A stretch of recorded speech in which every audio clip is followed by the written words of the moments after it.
Today I'm going to show you how to paint a simple flowing river using PROCREATE. Start by creating a new layer for our river and pick a dark blue colour.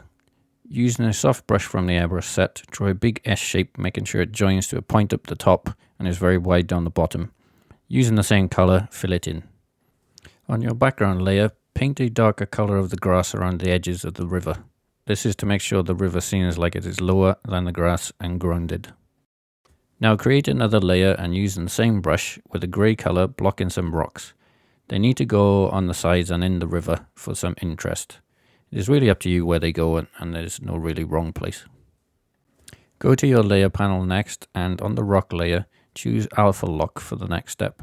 This will make sure wherever you paint it will stay within the rocks and it'll make it easier to add highlights.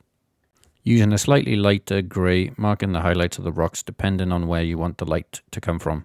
That is really up to you, it doesn't have to be exactly this. Now go back to your river layer again and with the lighter blue start to brighten up the river. Make sure not to go all the way to the edges, these need to stay dark as the river bank casts a shadow.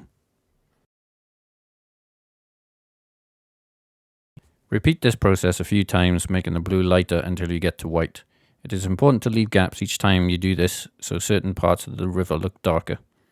Finish off with almost white where the river flows the fastest, that is mostly around the rocks.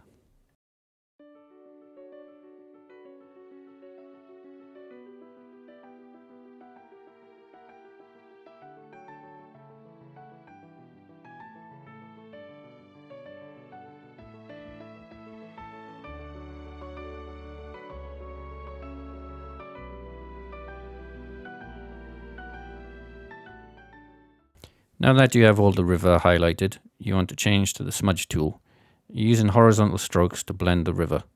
Don't blend everything, leave some of the river sharp or it will look too blurry.